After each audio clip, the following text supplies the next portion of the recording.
Big one, yeah. I need that LED. Like to, And then we're listening. Here and the night is not on their trip yet, are they? I thought we should. Not too much. I only put It is 6 o'clock. Good evening. We're here for our first night of going through the budget. And very quickly we'll hand this over, Mr. King. Alrighty. Thank you everyone for coming out tonight. Yeah, thanks. Thanks for everybody coming out tonight and Thursday. The goal is to get through the budget requests that have been made by committees, departments, organizations out there in the world. And select board members and kind of hear it all. Get the lay of the land, so to speak. So that the ultimate goal is June. What day it is?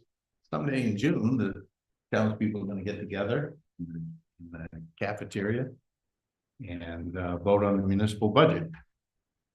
So this is the start of it, even though some of us, Kayla, have been working on this since the end of the year. We'll hear all the requests, an opportunity for a select board member and budget committee members to ask questions of people that are presenting.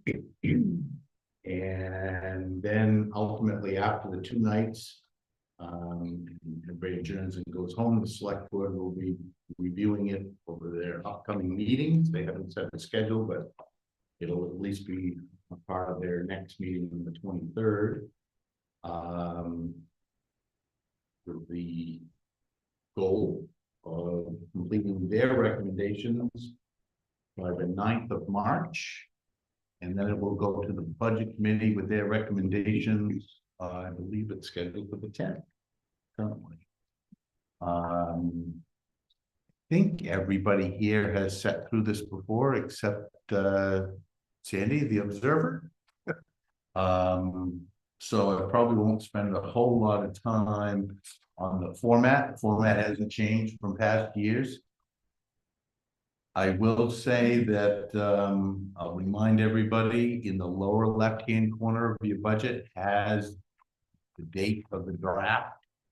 So that if it gets updated, we'll want to make sure everybody's working off the same version. With that, before we get started, then we have the initial questions, comments, concerns. Okay. So the town charter requires a budget message to be written. So we've got a 2-pager there.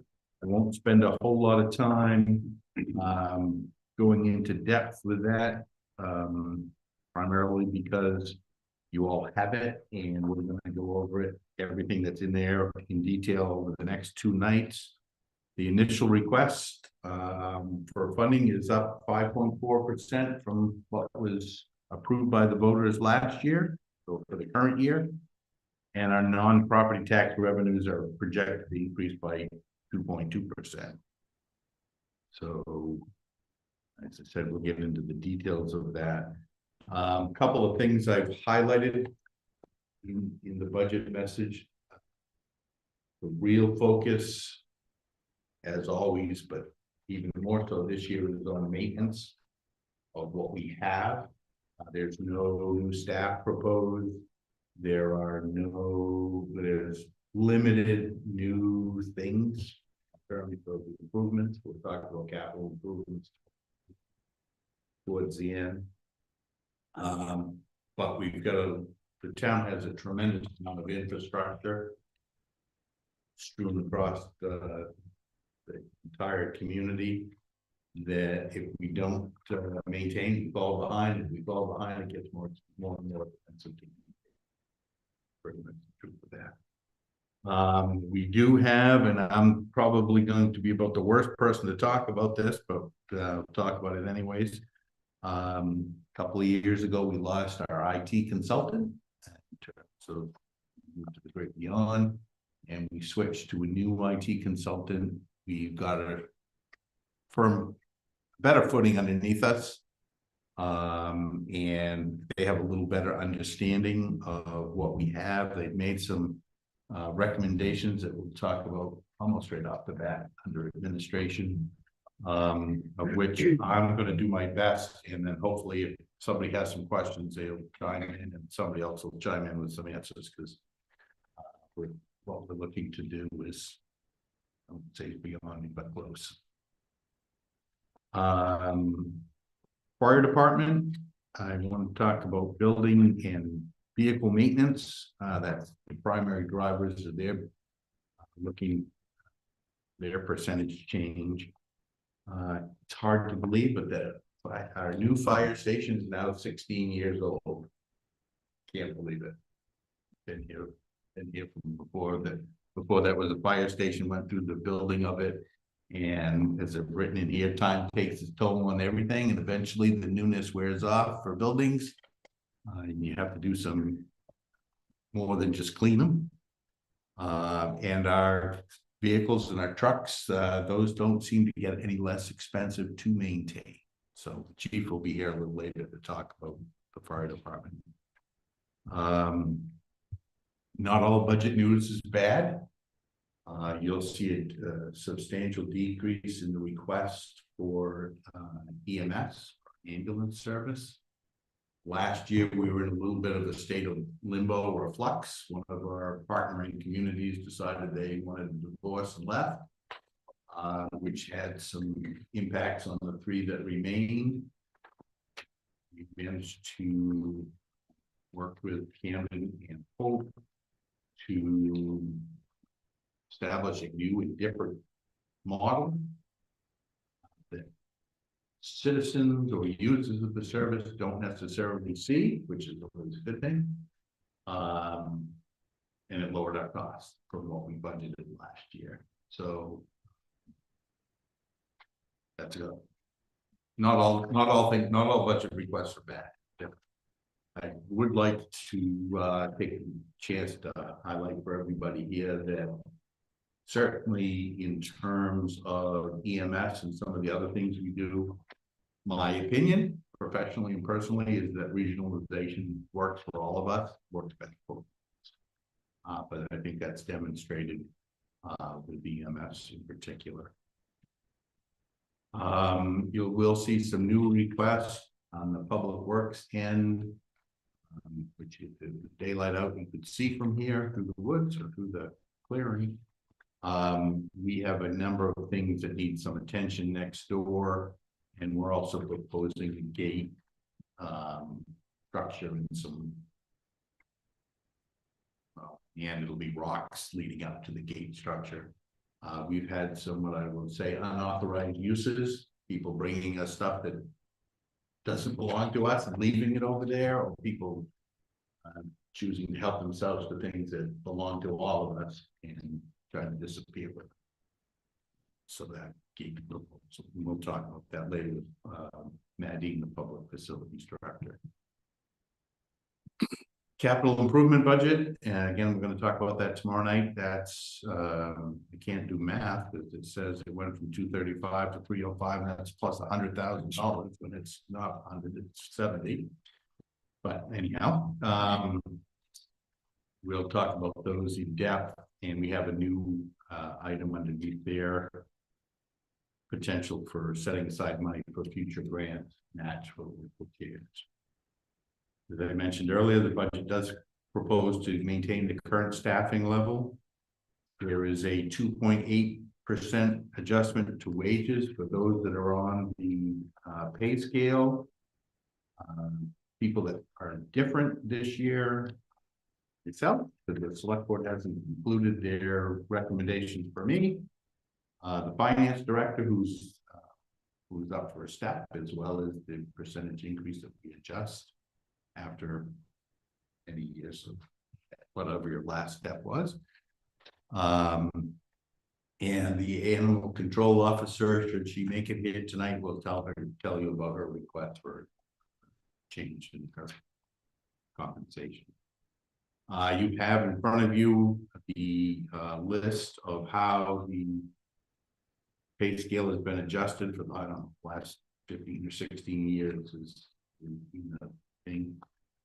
Typically, the select board has opted to utilize the cost of living increase that Social Security recipients receive because it's readily available to people. People seem to understand that.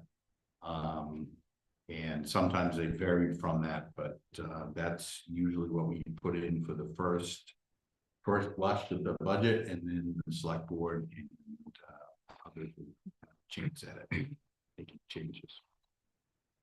Already talked about the animal control. The town charter requires that we summarize the town's debt position. On the current fiscal year, we paid off our school debt. That means that building's 20 years old too, because we took out a 20-year note on that building. On the municipal side, we do not have any debt, so to speak. We haven't borrowed money to build this building or renovate this building or do the fire stations. That being said, in 2018, the voters approved an agreement with the Lincolnville Sewer District to help them pay their debt. They asked for and the voters approved $190,000 over 10 years. Obviously payable at $19,000 a year, and this year coming will be the 5th year of 10 years worth. So we'll be halfway through that. The 10, as you can imagine, and that's listed under debt service. It's not a debt that the town took on. Could be someplace else, but that seemed a logical place to put that.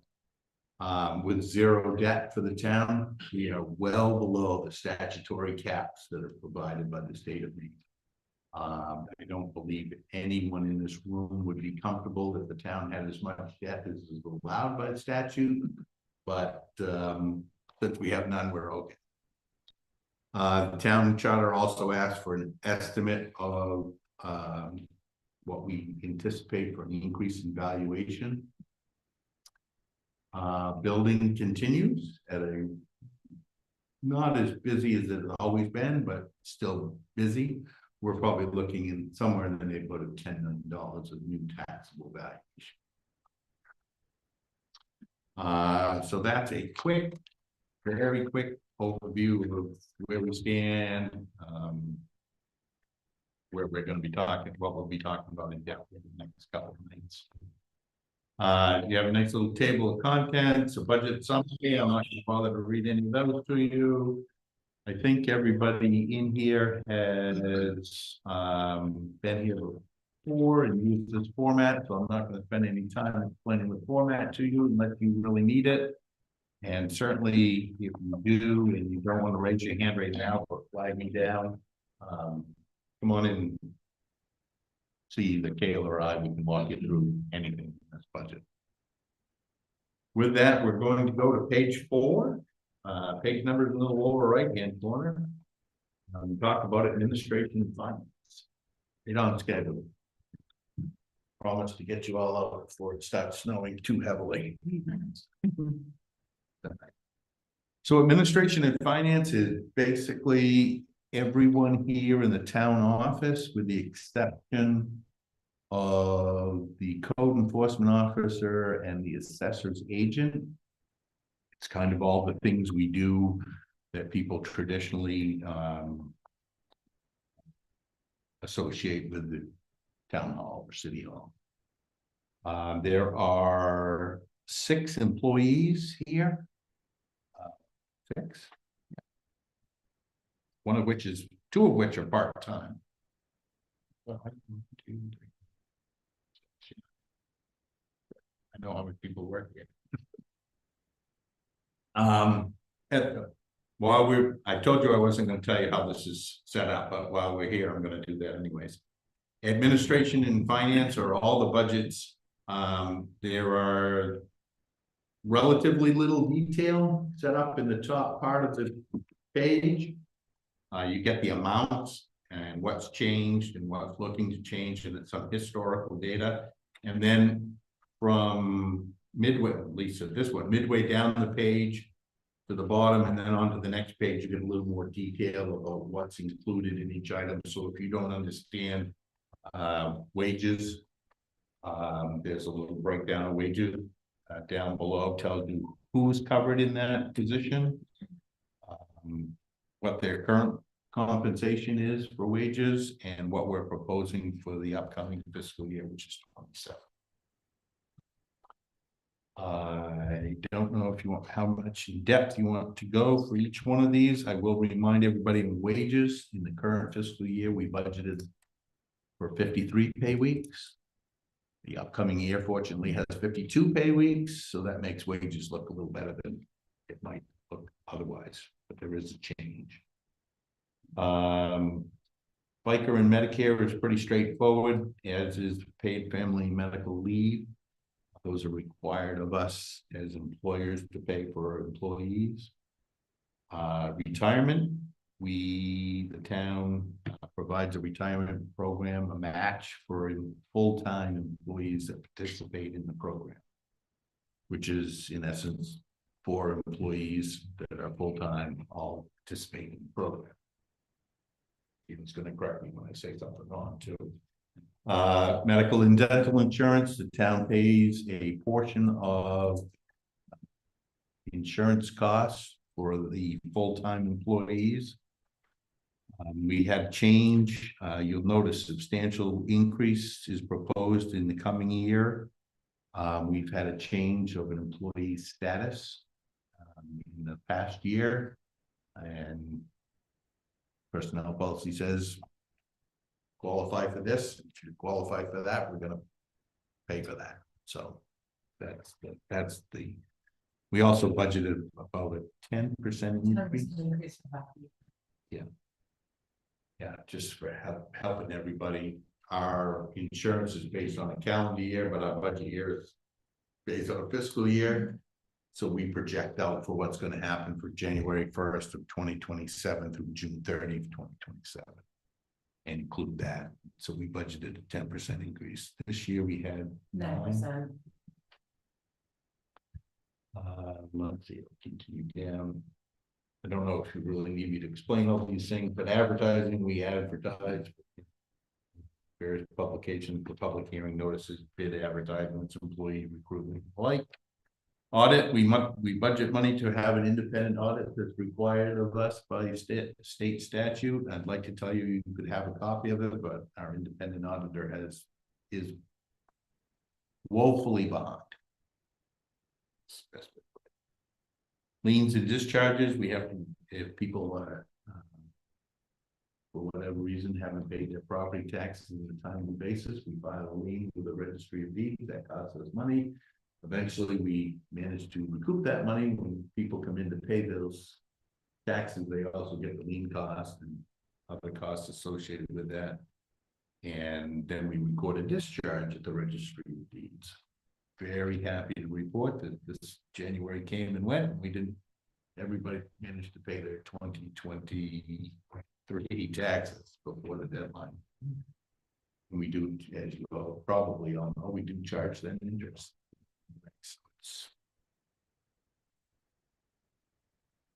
As an inducement to pay on time. So we think postage is just for tax bills and reminders that we send out to people. Professional development is training opportunities that we provide to staff. Town memberships, town belongs to the Maine Municipal Association, Mission Square, which is the retirement for the company that does, organization that does our retirement benefit package. Mid-Coast Council of Governments, number of ICMA managers, International Accounting and City Management Association, I'm a member of that. Maine Town and City Management Association, Tax Collectors and Town Clerks Association.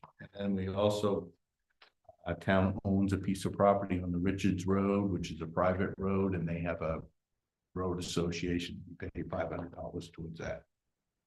leases. Printing is town reports, tax bills, checks, etc. Publications is for electronic or print media.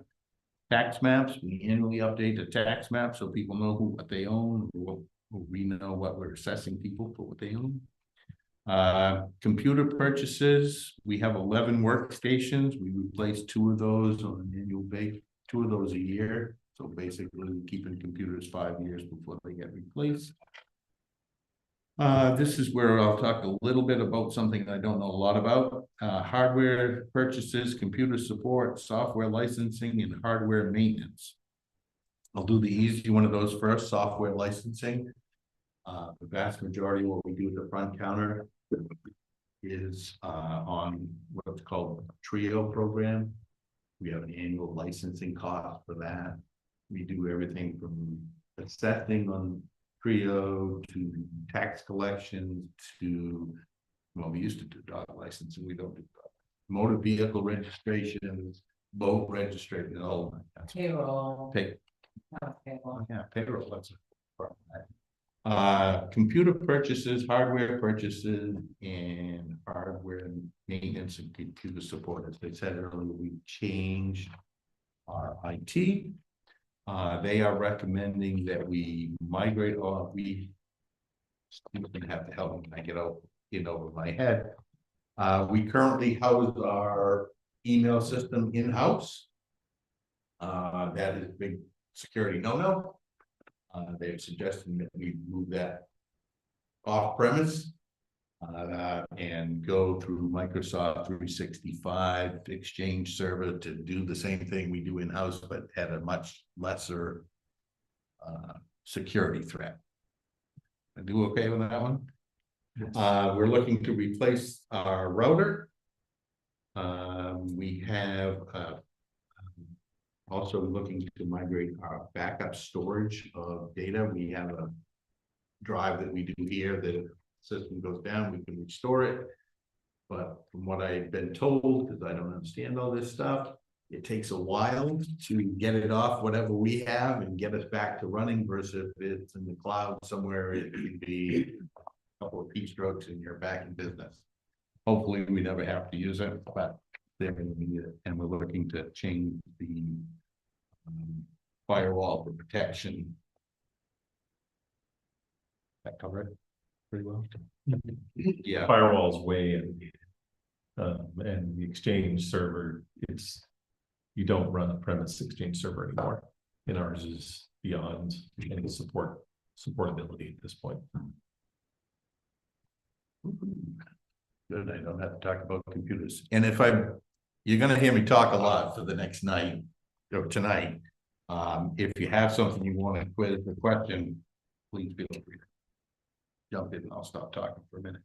Records maintenance, we have certain records that we have to keep in perpetuity, and we send those out to be bound or whatever. The state has an archive list that we have to follow, and we follow it. It costs money, like everything else. We have a copier that we lease currently, and we have a copier overage. We get so many copies with the lease, and we always go over, so we have to pay extra. Supplies, pretty straightforward. We all have a notebook. Some of us can tell that we've used these before. We're a pretty frugal bunch, or so we think. But we do end up purchasing paper and pens and all the other good things to go for supplies. Travel, we reimburse employees for the business use of their personal vehicles at the IRS rate. Cellular telephone, joke about this every year. The town provides me with a cell phone, and if you want to save $600 or $700, feel free. Yeah. And then ballot tabulating machine, we're provided one by the state of Maine. A couple of years ago when they went to the ranked choice ballots. The machine doesn't have enough brain power or something to do ranked choice again what we want to do, so we've chosen to lease another machine. That's why when you go up and you vote, you get 2 to 3 different ballots. And we say, put the state one in this one, put the local one in that one, that's fine. So. That saves us on the other end of having nights upon nights, well, one night of one county. Would be nights and nights. So I breezed through that really quickly on the explanation. I didn't talk anything about dollars. We are proposing the administration and finance budget to increase. From 680,487 to 725, 620, which is a 6.6% increase.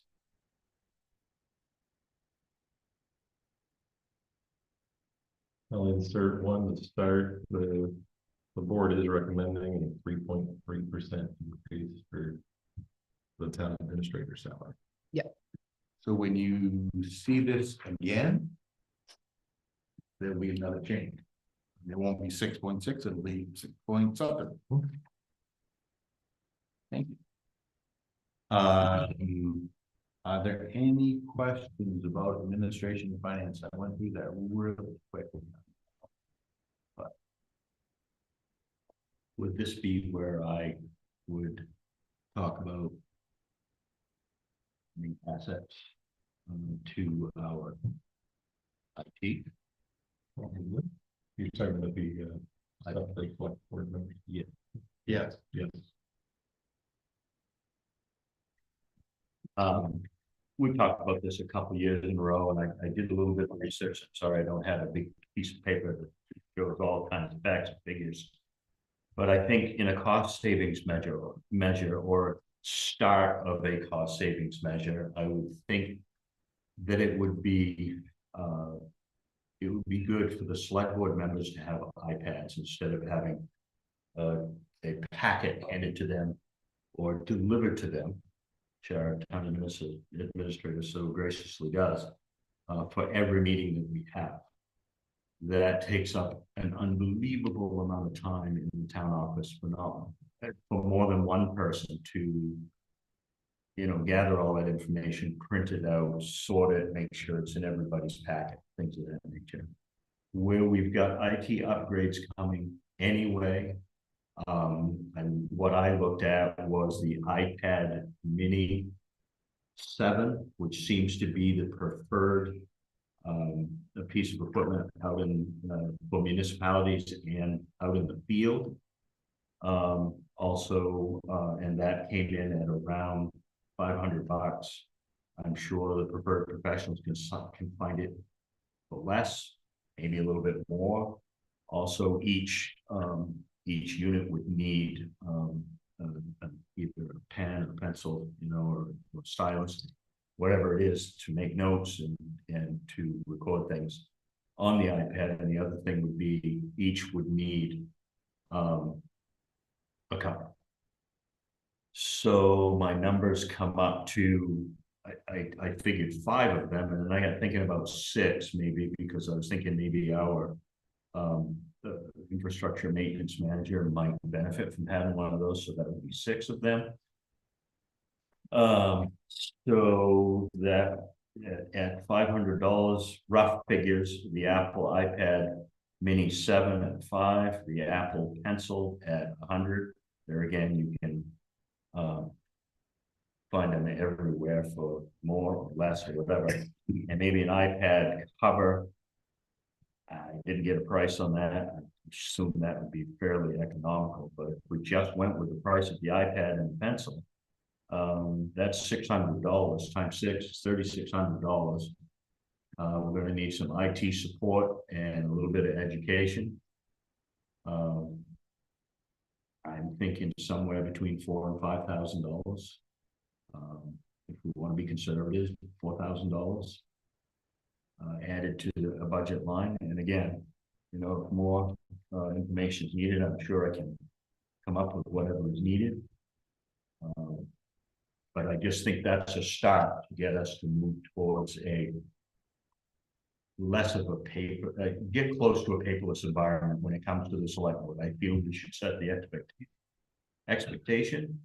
And I think it's a step in the right direction. Not only does it reduce expenses with the paper, which we're using a lot of paper. I had a conversation with a young lady in this office, in this town office today, and we're using a lot of paper overall. It's hard to figure out what we are using just for this group, but I know the last, not the select board meeting last night, but the previous one, each packet had 120 pages.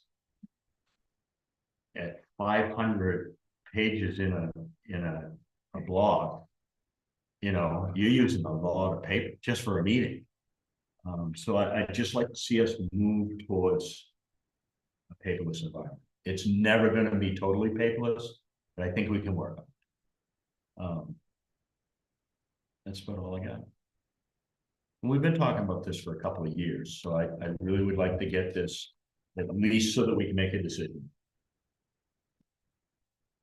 So I think the board will probably have a long, well, I don't know, long, we'll have a discussion about that, and if we can refine it a little bit, so that when you all meet again and you're working through all of this stuff and adding and subtracting, you'll make a decision whether or not you want to support that concept and the price, and then ultimately it'll end up in your lap. And then the people's. Thank you. Thank you. Thank you, Karen. You know, take that. Where's the chief? Good, we're still on schedule. Anybody have any other comments, thoughts, questions before we turn the page? Seeing none, let's turn the page to go to page 6, and we'll talk about protection animal control.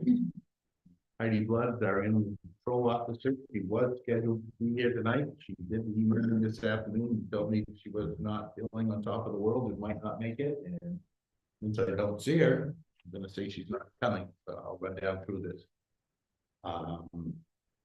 So page 6 has the animal control officer that has a stipend for the position. She has requested $1,000 increase in the stipend for that position.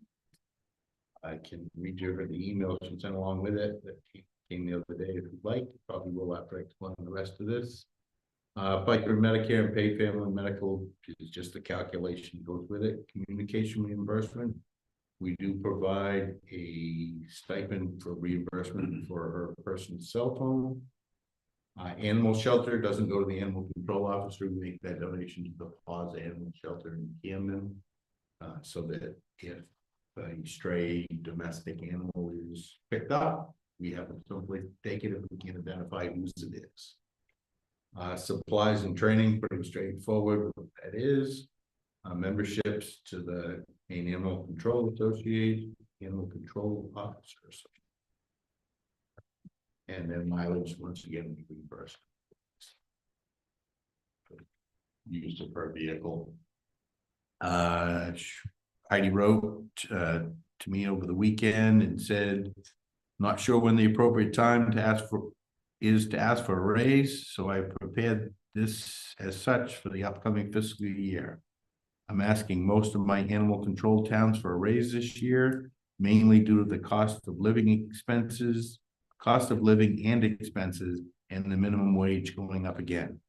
But also due to the fact that the Maine Animal Welfare has been totally revamping the animal welfare control program, and that has required a lot more work for ACOs and town clerks alike. I'm now responsible for meeting certain continuing education courses, some online, some in person, to maintain my state certification. I'm also required to fill out year-end surveys and answer numerous questions about the number and type of calls I go on, which has required me to spend a lot more time on the computer, documenting and keeping track of on a spreadsheet calls and end results of each call I handle. As most of you know, animal control is a mainly standalone solo job, meaning I don't have an assistant. Thankfully, I have great friends, she says, because there are many times when the assistant comes in handy, and most town residents / employees are super helpful in any way that I may need. Additionally, I've not asked for a raise in most of my towns in many years. I feel that the experience and knowledge that I have in doing this thankless job for so many years deserves praise. I have included my annual salary for each town I work for your reference. Please let me know if you have questions or concerns. She's the animal control officer in 7 towns, I believe. 2, 3, 4, 5, 6, 7. Yep. Wanville, she currently is compensated according to Heidi at $9,338. Northport, $4,500 and asking for $1,000 raise. Lincolnville, $66.60, which I guess includes the stipend for the cell phone reimbursement, asking for $1,000 raise. Hope, $5,242, asking for a $1,000 raise. Union, $6,455, asking for a $1,000 raise, and Warren, $6,422, asking for a $1,000 raise. I will say, contrary to what she said about, it's been a number of years about asking for a raise. She's gotten one every year in Lincolnville based on the cost of living adjustments we provided. But as you can see that. Hey, you guys gonna have a conversation, you can close the door or turn it down. Yeah, that's all right. Time to talk. Okay. So there, I'll now answer questions about ACL. Best I can.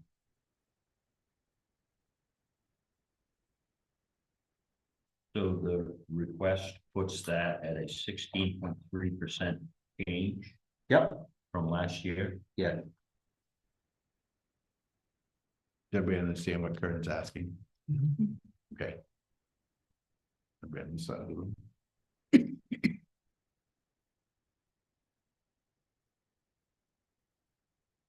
Any questions regarding animal control? Okay, we'll turn the page. We'll ask the chief to come on our great meeting. Matt, you can come in, you want to sit down in the row. There seems to be plenty of room if you nobody wants to hear me talk. And do that.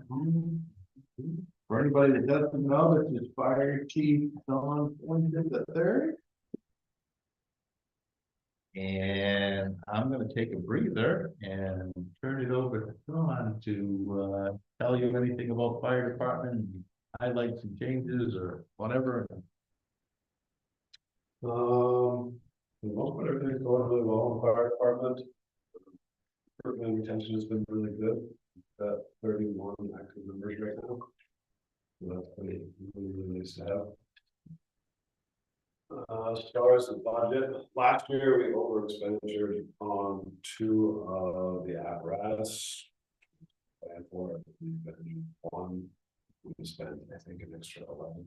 We didn't take 3, we spent an additional $3,000 on planned.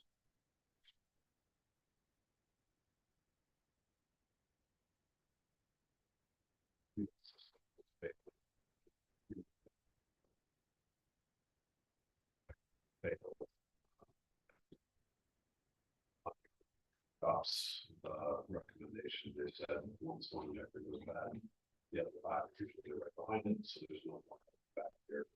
But times. All.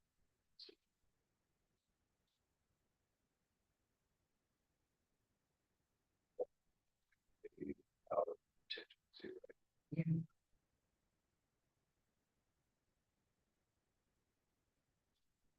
It's about 8 plus 3 off of the size of the building.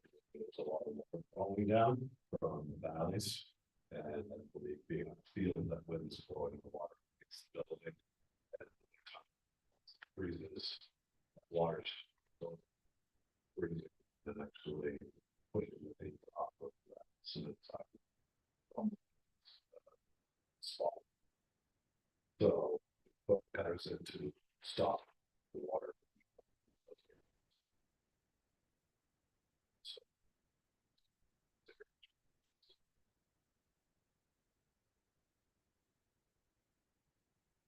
the other thing was we have septic.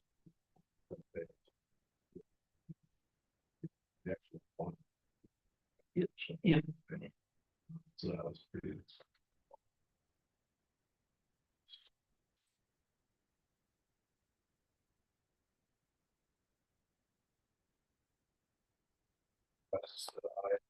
for the 2026 and 2027 budget. The officer stipends, the firefighter wages.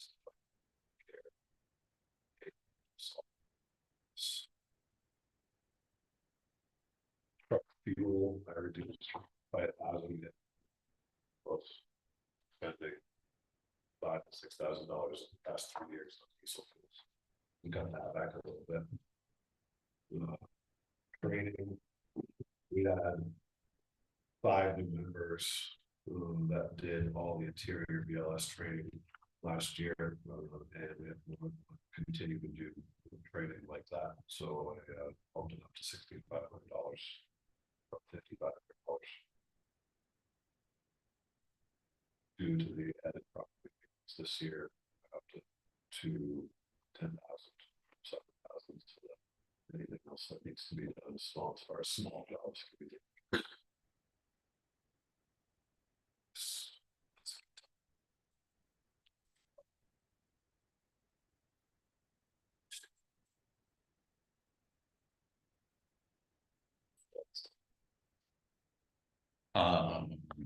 Sure, talk about anything you want. There's other things that are coming up the line, and Matt and Dave are planning on like that parking area, see some bays. That's what.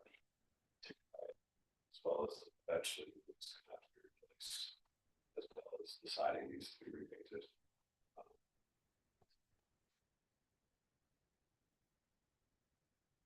Well, that's a good segue. I'll steal a little bit of it. Public Facilities Director, and I've been working on what we call the facilities infrastructure inventory and maintenance plan.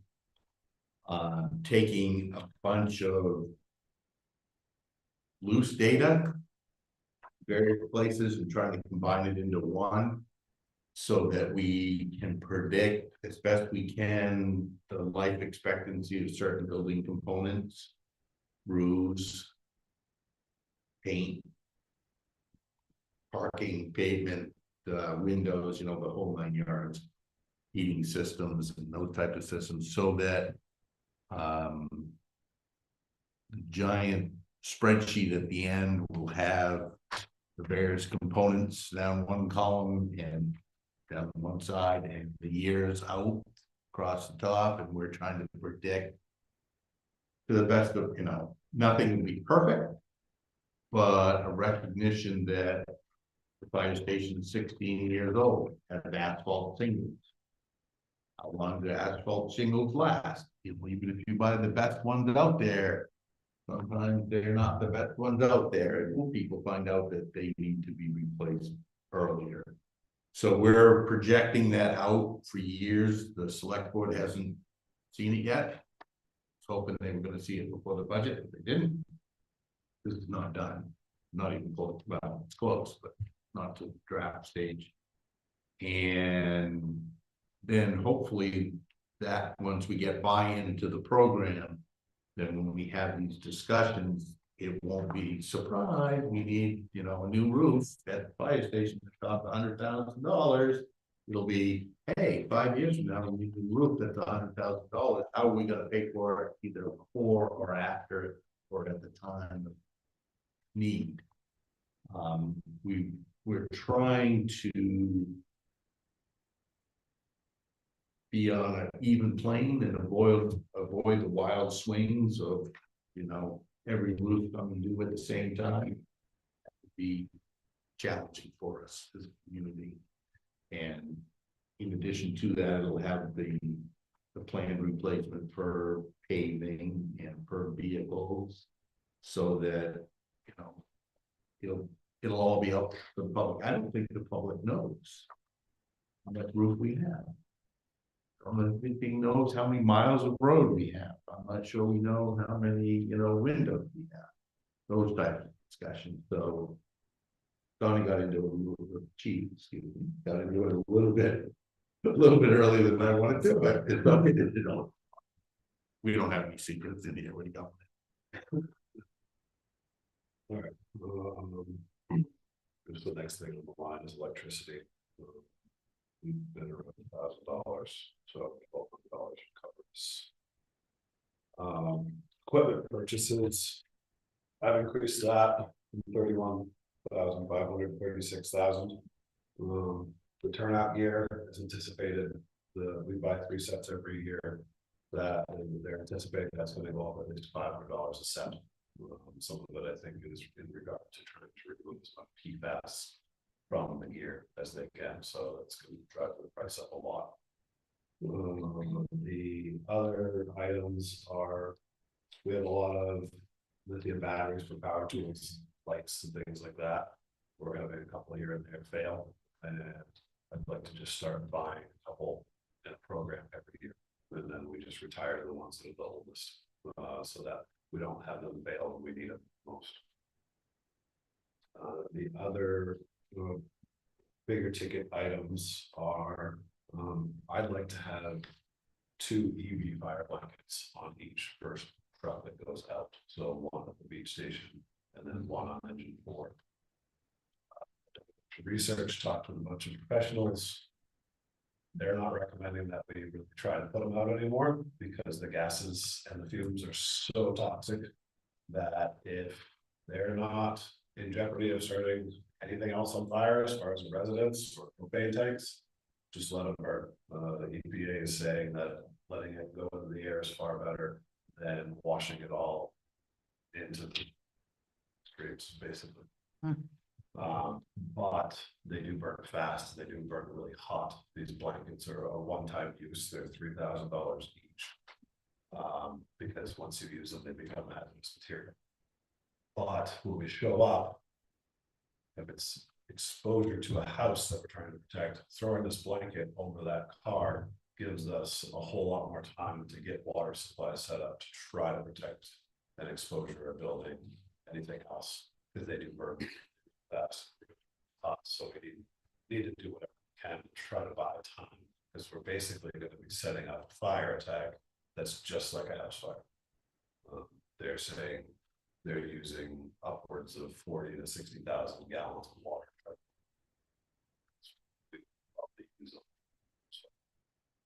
Donnie, you're looking for 4 of those? 2 of them. 2 of them. Yeah. How many fires, how many EV vehicle fires have we had in the last year? 0. Yeah. Okay, that's good. Should there be one on the shelf so that we don't go without one in case we have one? The suppliers are saying they are keeping them in stock. Okay. So like they should be able That was to my concern. put truck back in service and call and say, hey, I need one of these tomorrow. And they said they should be able to supply them because they're becoming. And is there enough money built into your budget in case you need to make a phone call to get one? There's a little bit, but not if we were to Okay. have multiple Okay, car. I realize We it's use something you're 2 not going to be able to predict, but Right, just trying to. it's not a think bad about it. idea to think about, because I didn't increase it much more than just what we need. And also anticipating all the percentage increases by it. Yeah. Which everything's been like 6 to 10%. So no, I'm not opposed to increasing it another, bringing it up to 39,000 so that we can buy one extra one if we need it every year.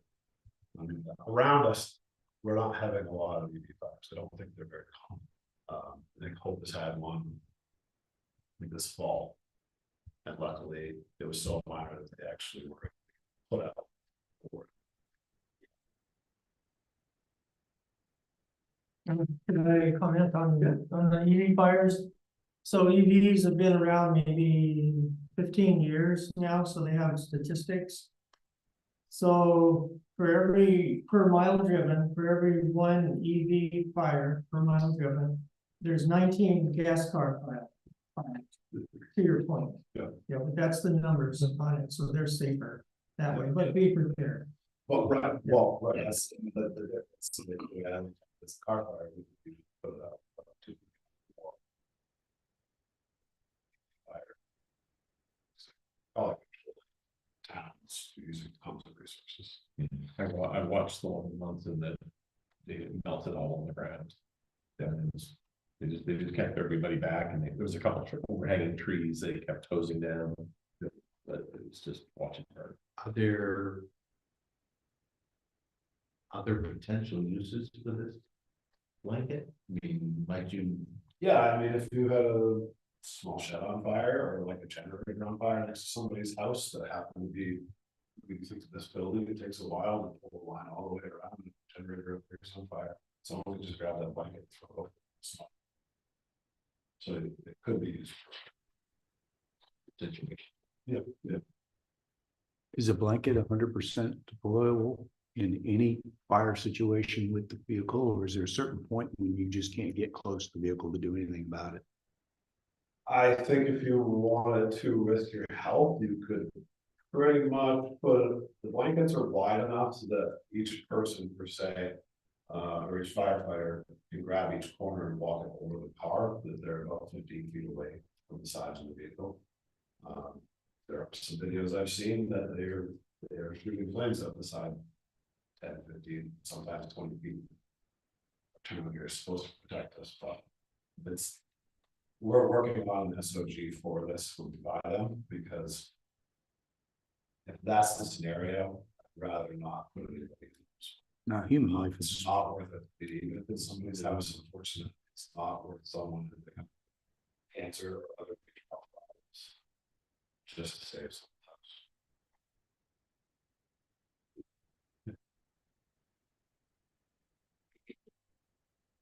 lives. Let's see, equipment maintenance, that stays about the same, never been expending. This year I do anticipate that we'll spend a little bit more. Our breathing air storage bottles have to go out in the fall. They have to be tested, they hydraulic tested. So all of those bottles.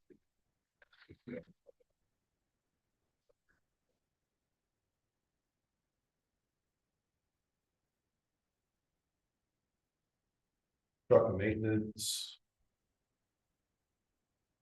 I added $10,000 into that.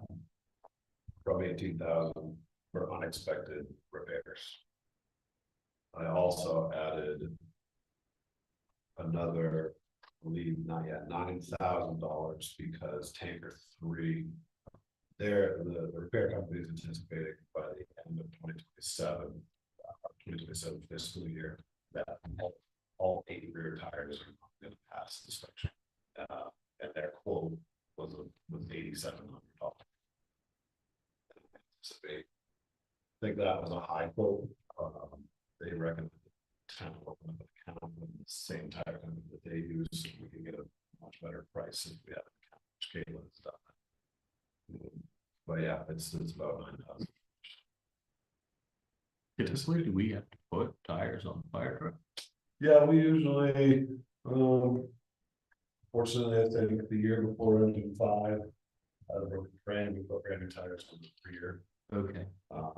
Engine 1 had new tires put on 2 years ago, I believe. Engine 2 are the early leaves because it's kind of forestry / tanker, mini tanker. That still has the same tires. Well, you use them. If you don't. Right, well, the tanker goes out for not every call, but the tanker goes out for a lot, plus it goes to all mutual aid calls, so every other town that tanker's going to, and it's a really heavy truck. I think it weighs around 50,000 pounds, and with the crown roads, you can see the tires there. The downhill side of the tires only have about a 1/4 inch of tread left, and the inside almost like.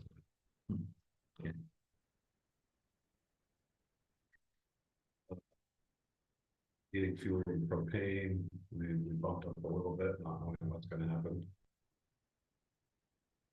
Memberships, just our mutual aid association will have $50, so increase that to 500.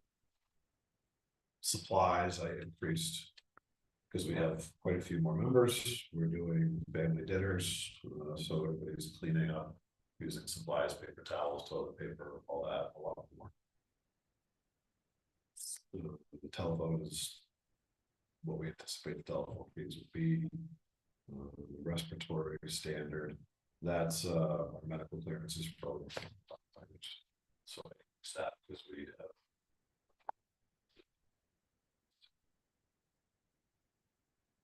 Post ladder testing, that is a quoted price, so hopefully that stays where it should be. Emergency reporting, they continue to quote me $3,300, and they bill us around $1,800 to $1,600 every year. Everything else, I believe, snow removal, lawn care, so items, insurance, the sewer. Yeah, I think that we added the sewer fees because we weren't realizing that sewer wasn't being pumped up. The wastewater is the subject down on the beach. Yes. That's, Or EDUs for the. Yeah. it would come down to building. And even, Oh, I'm going one last thing, but yeah. Well, so. As far as building the new fire station. We're assuming that that's not going to be happening in fiscal 27, Correct. obviously. But on the infrastructure thing you're doing of, you're talking about replacing the roof and the repaving and all. Those are all on that for future, as far as if for some reason we get delayed building the second fire station, we still need to have this plan in place for the beach. To maintain it. Yeah. Yes. Matt took care of this year, all siding for windows, the year before. Beach. Expenses. All fine, siding, final windows. So.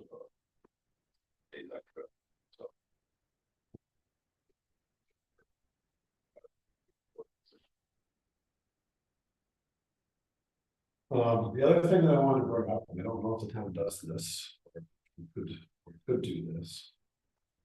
Our 3-year balls for our SCBA projects, they only last 15 years. 5 years ago, Foundation donated money to replace the backs and all the balls. We bought 15 backs. We bought 30 air balls. In 10 years, all 30 balls. We have another 10 balls that are spares, so if stuff has to go up and be serviced, everything still stays in service at the fire station. 10 years, I have no idea if I'm gonna be here.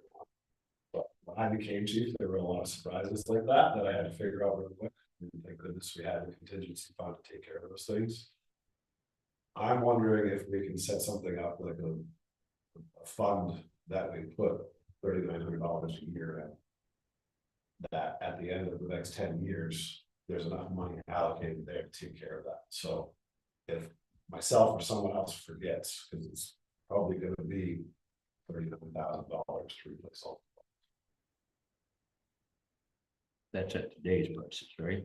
No, it's I added another like 15 or 20. I took added 20% on 20% paid now to the price of bottles. Are you looking to have that established now, or is this a talking point for future meetings and? I think it's a talking point. I think it should be established sooner than later. Yeah.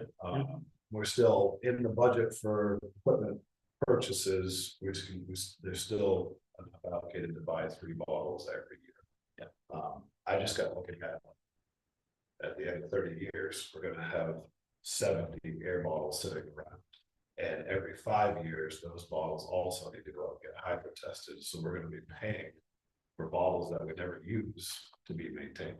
Yeah. So we'll be throwing money away for no real reason. I'm a little confused. If we're buying 3 every year, that's different than the 30 that you're saying we need to replace. Correct. So there's there's 3 bottles that in 11 years, that those bottles expire, and 12 years is another 3, 13 years is another 3. Expire. So they only have shelf life. 15. Right, but I thought earlier on you were saying it sounded like we were gonna get hit with 30 bottles that were gonna need to get replaced in 10 years or something. So, Well, if we stop purchasing them every 3 years, I mean, 3 every year. Right. And we just wait for that 30-year mark to come, buy all. okay, but If we keep doing what we're doing, we're gonna have 40 SCBA bottles that we're storing back and sitting there, and then we're also paying every 5 years for those to get serviced until the 30 expire. So it makes sense to me to just save the money that we need in 10 years versus buying bottles every 3 years. So that we have what we need.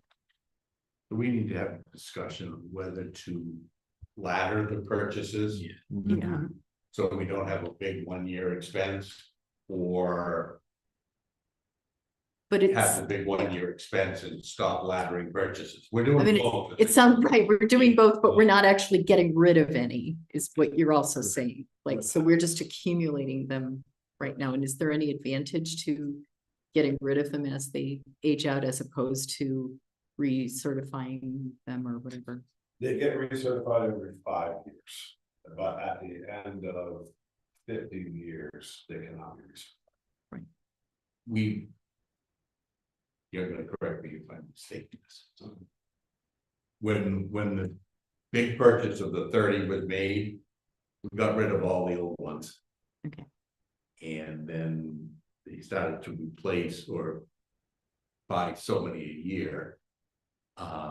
So there aren't any you can just get rid of. I mean, they're still functioning.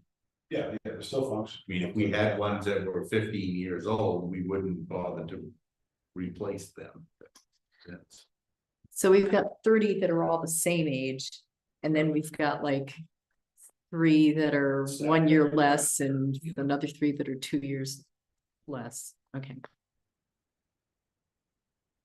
Is it, not to get into how you're doing things, but wouldn't it be just, even though you've replaced them and they're still within their life service, just get rid of them, the 3 that have been replaced, and don't have the extra expense of hydroing and testing them. Because, And that way it gets rid of that hydro and test concern. yeah, I mean, we could donate them to All Fire or hospital or whatever.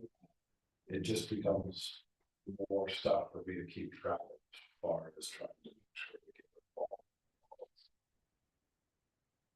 Especially. To take your 3 worst bottles and say, okay, these guys, even though they're good for another 8 years, are going away. Right, yeah, no, it can be done that way, definitely.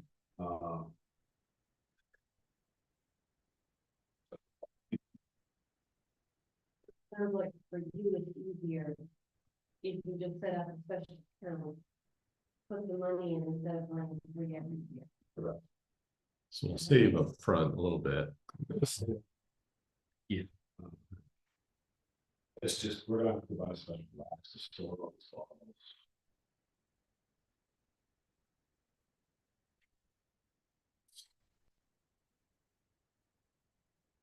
That's it. So, do that. Specs. Thought. This. Turns into a whole lot. We can make it necessary. And money sitting in the account. Doesn't need storage, doesn't need testing, it just needs. We can see that, yeah.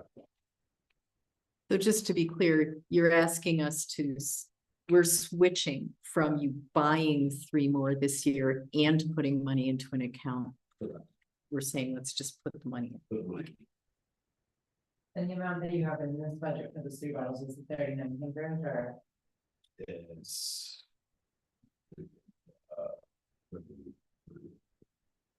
I think we need to have a little more conversation. Yeah, we're really talking about establishing policy here, so. Right, create the plans, not on the fly in this room right now. Yeah. Yeah, this is something I would.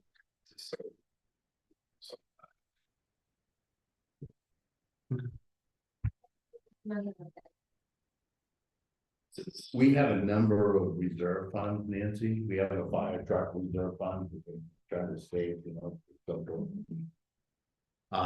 We actually we account for them separately, but we take that money and we put it all together.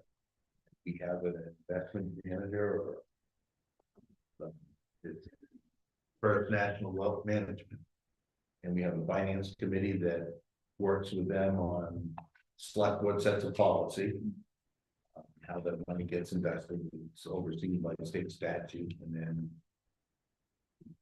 send them the money, they invested for us, hopefully wisely. Last year, we returned just a hair under 12% on the reserves, which is, and it's very, very conservative, I would say. But we had a very good year.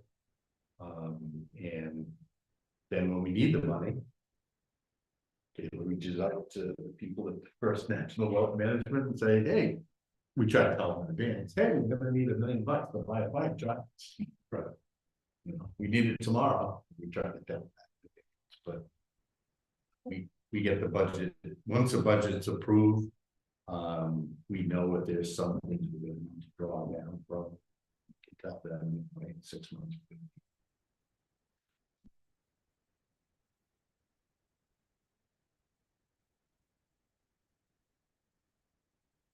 Other questions for the chief on the fire department?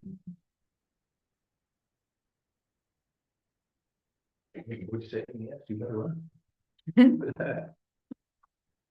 Hey, Don. Yeah, see, you didn't get out of bed. Right. We had a conversation last time we met down to the fire department about some IT, and I don't see anything in here for computers. And We did additional, I need a but computer before the next fiscal year, so we're just gonna buy it with. how many computers do you have down there? How many do you think you want? One, yeah, just one. I purchased the town purchased a laptop for my use to bring back home to the fire station. So Okay. So we have that. But yeah. Station. Okay. It's fortunately working great, except that the software won't want anything.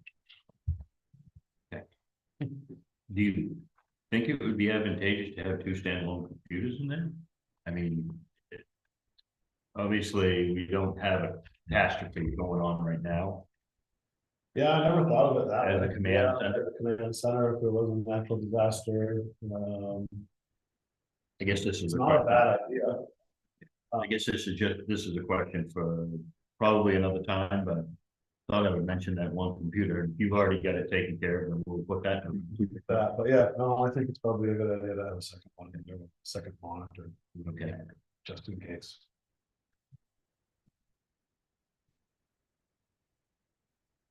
Other question for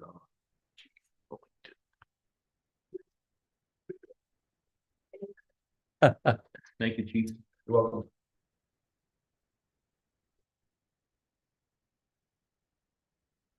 Right, we're now gonna book to page 9 and talk about protection other. Gonna work hard to get us back on schedule. Protection other is kind of a little bit of a catch-all of various and sundry protection related things. Street lights, insurances, legal services, emergency management, ambulance, ops dispatch, and parking enforcement. Streetlights, yeah, we lease half a dozen streetlights from CMP, and we also have sidewalk lights at the beach that have to pay the basic electricity costs because the electricity for it is generated by the solar. Insurances, you have a breakdown there, it's workers' compensation, unemployment, our risk pool, and then a deductible. We have $1,000 deductible if we have something goes kaflooey, so we budget for one thing to go kaflooey a year, and hopefully, you know what, it doesn't happen. Legal services, we have a town attorney to advise the select board and our other boards and committees on legal issues. When did we switch? Just this past fiscal year, right? It's switched attorney services. Emergency management, it's just some supplies money, should we need it for emergency management. Ambulance, we're in the second of a 3-year agreement. That's what I talked about earlier about the change, that's price going down from what was budgeted. We're not going to spend the $198,000 that we have in this year's budget, but that's what we budgeted last year. We were unknown. Knox Dispatch is a little bit up in the air. Knox Regional Communications dispatches the ambulance service for us. Because the first ambulance is based in Camden and the second is based in Rockport. Knox County at the moment doesn't have a budget because they don't have a budget committee. So they're operating on last year's budget. So until they actually get themselves a budget, we've just included an increase in that line. Maybe that will get hammered out between now and when the budget is finalized, hopefully, certainly before time. And parking enforcement is if we go buy any warning cards or parking tickets, $1 item. Questions regarding any of that stuff? I'm gonna ask. I have a question. Yeah. I know we were talking about not adding any people in, but if we had a parking enforcement person to work seasonally, wouldn't they bring in some revenue in form of parking tickets? Potentially. So How just many- thought I'd throw that out there. How many years have we advertised to try to hire someone? Well, we used to have actually some parking enforcement people that some did it on a volunteer basis and some got compensated. A couple of years ago, we saw it pretty hard to try to get somebody, but I think we were fighting up against, other better jobs than going down there and having people yell at you. Not a lot of fun. I've done it. But if that's something the board wants to do, we certainly could create a summertime position or whatever position you want to call it, seasonal. Dave, on the parking enforcement, so you have a little bit of data, say from volunteers. So do you have enough data that you can say, well, if I was paying that person, is it still profitable to have a parking enforcement? It all depends about the amount of effort you put into it, John. Yeah. Once the state starts charging for parking in the parking lot. People migrate to where we're not charging. And then there can be a flurry of activity, and then we have to collect the money. Believe it or not, not everybody you write a ticket to just runs right up here and pays their little fine. But a lot of people do. If we had the right person that was dedicated to doing it, it probably would be about a break-even proposition. Particularly if the select board went through the process of often fees for parking lots. Right now, the first offense parking fine is less than the cost of parking state parking. So, what's the incentive not to try to do it? If it were break even, David, would it still have value to the businesses down at the beach? I think so. I think I wasn't here when it was originally developed, Glenn, but I think the idea was to get turnover in the parking at the beach so that people could enjoy businesses there. We have experienced change in the business climate at the beach. So okay, when Lobster Shack is no more, the state's about to construct a parking lot there. The Lobster Pound is closed. Wow. They run a gift shop occasionally. but certainly it's not the draw that it once was, and so you know. I don't know if there's quite the demand for parking as there once was, but there's plenty of demand coming from friends and neighbors that go over to the island. Yeah. Hopefully the construction of the new lot state's working on will alleviate some of that pressures. It's going to give us a little bit of a different atmosphere at the beach for sure. Visual impact, but I don't know if I don't know what the trade-off is, you know, in terms of what you get. A number of years ago, we looked at actually putting in a what Camden did, you know, those Machines. self-pay machines, but the select board opted not to pursue that. And since we've had 3 feet of water on Route 1, it probably didn't get that, and we didn't put that in. Hopefully, if we had a parking attendant, they'd be bright enough to walk away before the water comes up. Yeah. Other questions on protection, Sandy? You've got something? Just a quick question, with the new dark skies. Legislation's been passed. Yeah. Is anybody taking a look at the liability of the town's lighting? I see street lights here. Is anybody? Yeah, the sidewalk lights at the beach, we replaced a couple of, what, years ago, John, probably? With down shielded lights instead of the globes. My understanding of the statute is if you go to change something or build something new, you have to change it to meet the standard. I believe our lights probably do. Yeah. The sidewalk one. And the street lights, we had all those changed out to LEDs here a couple of years ago.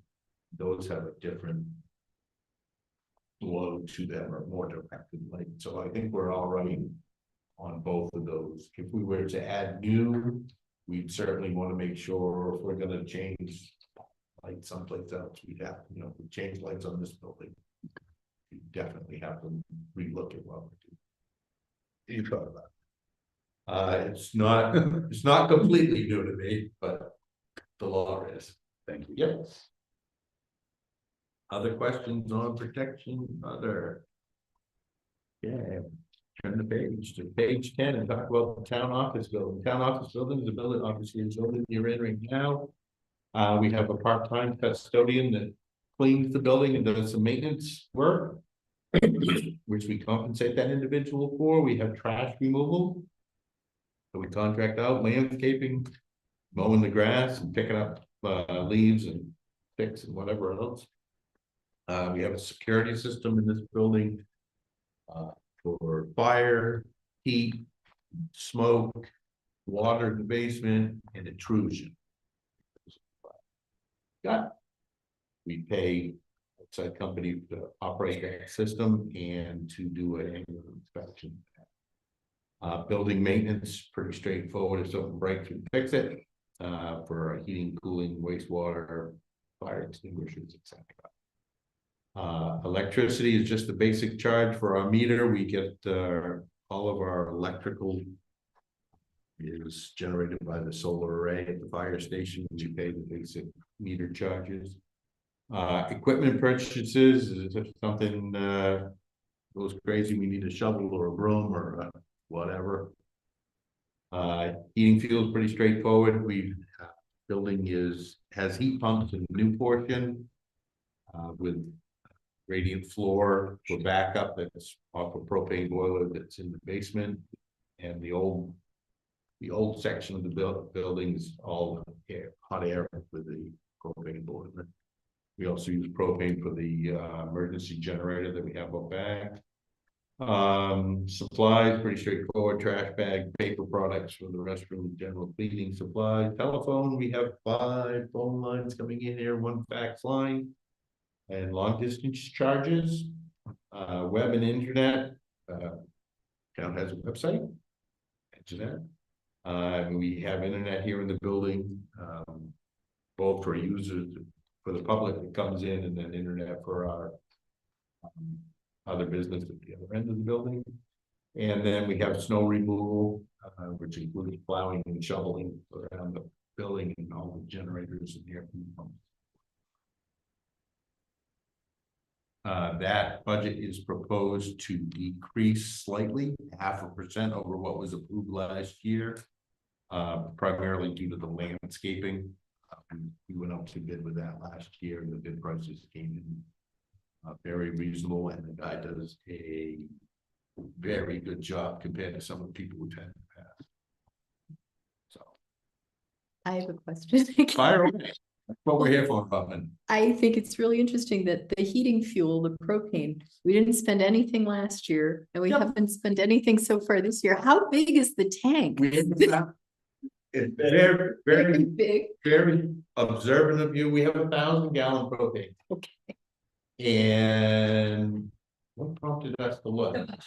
The budget prompted us to look because it's like, how can we be zero?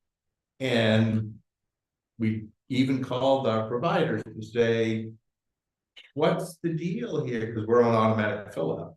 And they hadn't been here since May of 2024.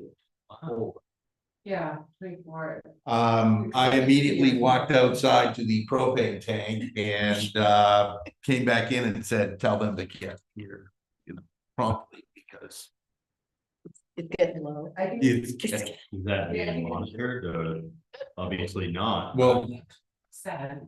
They're like, you have 200 gallons left, you'll be fine until May of 26. So, well, can you come now? we not only told this building operates as in emergency circumstances off the generator. So if we had an ice storm and the lights and power were gonna be out of town for 2 weeks, we'd be running on that generator, and we'd be off trying to do operations. And Generator is also propane. yep, And we have used it. well, no, it uses its, well, every time the power goes off, plus it runs for every Thursday morning. Yeah. For the past couple of years. So it's looking at the electricity though. With the changes in what's going on with the prices for electricity.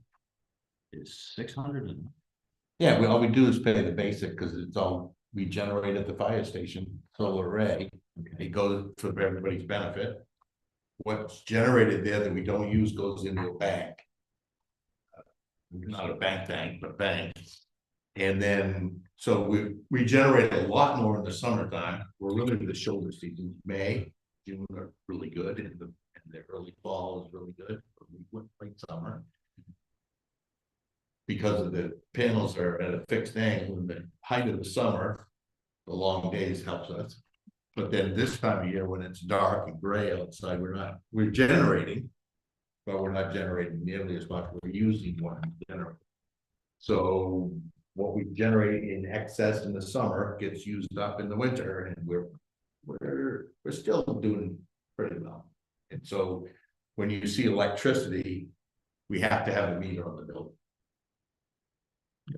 And so we pay CMP to have a meter on the building for transmission and distribution, but we're not paying another company to generate our electricity. We do that for Yeah, it's DMV, they keep raising their rates. Our panels just sit out there and they keep getting more and more valuable. Right. The older they get, the more valuable they And are. it's not CMP that's raising the rates, it's the generators that CMP bills for. Yes. Yeah. The line charge is pretty good. Yep. It is. Yeah, it's all expensive. Uh-huh. Anyhow, any other questions on town office building?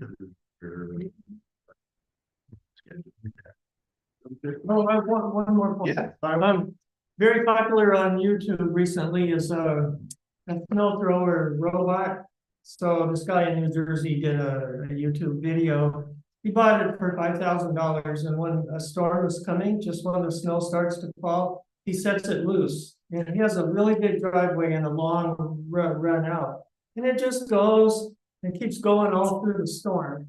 You know, so the snow doesn't build to heat.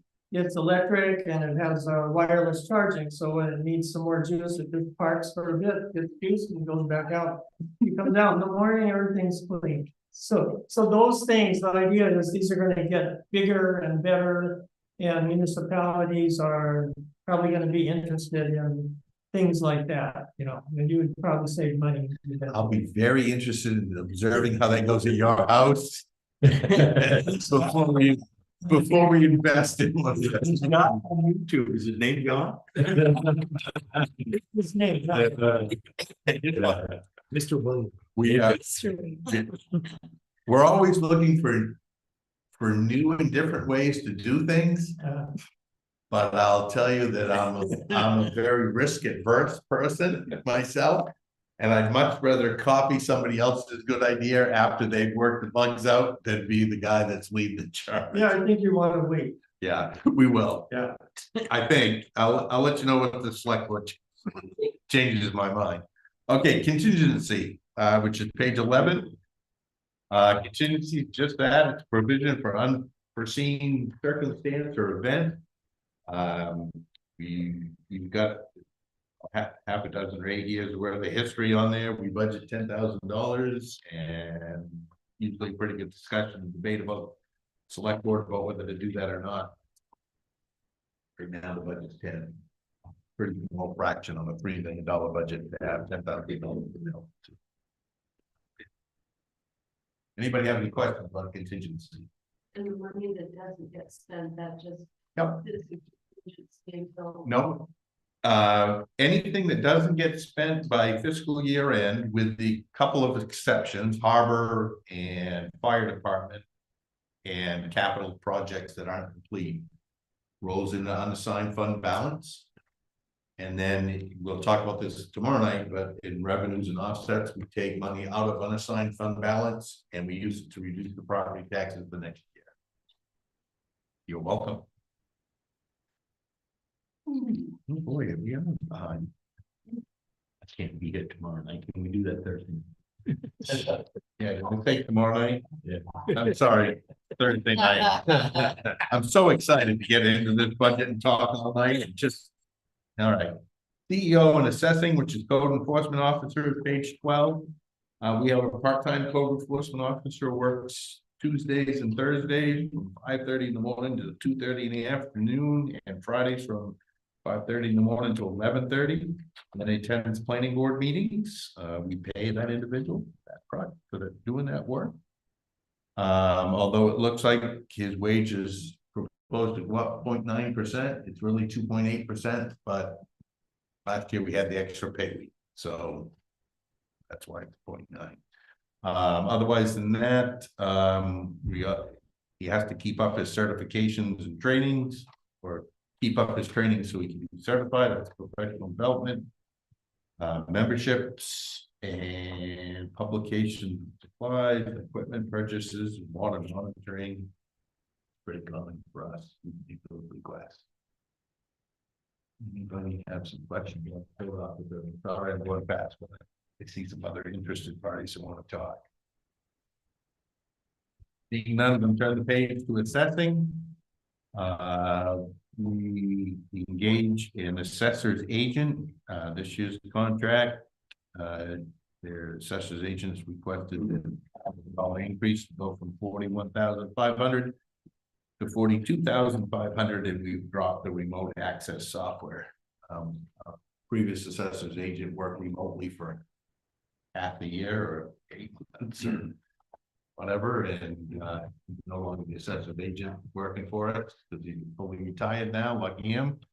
And so we don't need that. Questions on assessing agent? Quick. Couple minutes behind that. Public Works, Highways and Bridges, which is begins on page 14. For those of you that don't know, this is Matt Dean. He's our Public Facilities Director. He was here last year. Yes. Not 2 years ago. Okay. I'll talk just a little bit, and then I'm going to turn it over to Matt. I'll talk about the easy stuff, which is part-time wages, FICA, Medicare, paid family medical leave. We do occasionally employ part-time individuals to work for us, either flagging or pounding it, helping us along the way, and we pay them out of part-time wages. And the rest, Matt, I'm gonna turn it over to you. Okay. We did not ask for an increase for machinery, materials, or storm expenses, what we budgeted last year seems to be adequate. So we're expecting that to work again this year. Our trash removal has gone up slightly, with all the parks, and I guess does that include the pier as well? No. No, just No. parks, okay. One other thing that Matt may not be aware of that's included on the trash removal this year is we hire a contractor to pick up the trash at the beach on a daily basis, walk the beach, pick up, empty the trash cans. The trash cans, the receptacle containers that contain the trash cans within them have been here longer than I've been here. And they're tired, and she said it'd be awfully nice if you could replace those. We have 5 of them. So we budgeted money to replace those within that parks. That's why there's such a large increase proposed for parks. Sorry. No, good, okay. You'll see an increase for the same salt building. The 2 large stores are in need of some repair before they're totally rotten. They need some boards, hinges, and stoppers when they're open. And every 2 years, we pressure wash and retar the inside of the concrete inside the building with sand and salt touches. So the deteriorated concrete. We're up to that again. We didn't do it last year because we did it the year before. The little red shed closest to the road needs some boards replaced and a little door adjustment. We keep the speed trailer in there, hay for when we're doing road projects, things like that. Just trying to maintain that building. The electrical, we had, is it insurance? I guess it was a small gig on an insurance inspection we had. And we got Mike Alley over to take a look. We have a lot of corrosion in the panel and wires up there, of course, they're inside a salt filled building. And through doing that, the upgrades that need to be done, we need to up our amperage from 100 to 200 as we're doing this. So it's quite a project. It's a new meter, it's new conduit, it's new wire, it's new panel. It's time. The power for that building, even if you looked out the window, you could see the light there. The power is on this side of the yard, overhead to there, and then goes underground to the building. And unfortunately, the conduit that exists there, which went into the building, went in 1980 something probably, is not large enough to pull the right size wire through for the next time. So we're going to dig across the yard and replace the conduit and put in appropriately sized stuff. That should be a one-time for hopefully 20-year, and that's not gonna be an every year course. This is an upgrade, make repairs, as well as the doors and all of that. We put a gate on there. We've been having a problem with people using it as a dump next door.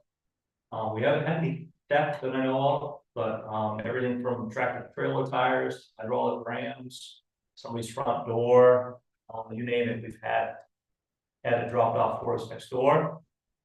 So we've been discussing potentially put a gate across there, about halfway down. So the sheds are still accessible to the fire department, the wood shed, and the little sand shed for the residents to get buckets. Those are all outside the gate. Hoping that that's close enough to the road. There's a light. Hopefully somebody would not dump there. We're closing down the rest of it. Sand salt shed, and all of our materials, and then place we can get in the dark and dump. So I've gotten quotes from a couple different people for install and fabrication. And once again, that would, other than some maintenance once in a while on it, if somebody hit it or frost happened to heat it. Once again, that's a one time for a long time anyway. Expense. Did you run the pros and cons of security cameras versus a physical barrier? We talked about it, like unfortunately, Farley's has one in the winter, it's there now. Yeah, In the summertime, of course, they take it back to them. And most of what we found was off season for the camera. We've talked about it, but Yeah, Although I have to have somebody over here to picture a security camera, run out and told on it. I mean, I hate to bring up a tragedy, but there's a person missing in Arizona that they have that person on camera. But you don't know who it is. And if somebody drives in there and you can't read the license plate, even if you can read the license plate, you may not know who it is. Just I guess to answer your question, Stay out. I did not get quotes for cameras or the maintenance plan or the internet or whatever it was. I did not do that, no. We were leaning more towards the gate. Doesn't mean we can't. well, that's one of those things, you can spend what you want, depending on what you want, you know, what are you trying to achieve? You can buy cameras to read license plates, I mean, but you've got to be willing to spend the money for it. Maybe it is time for a couple of cameras over there, I don't know. You know, we got some cameras down to our fire department and looking at the snowmobile activity around that place, I think we need more. Because people can't read signs, so, you know, that's, you know, well, when you're running equipment next to a propane line, that's, you know, so. I don't know. well, I get needing to put up a gate. We should have a gate over there. There's no question about it, but I wonder if we should take it one step further. You know, Farley's is bringing his own equipment to monitor the safety of his stuff, and Right. and it just makes sense that we would want to monitor the safety of ours as well. So, you know.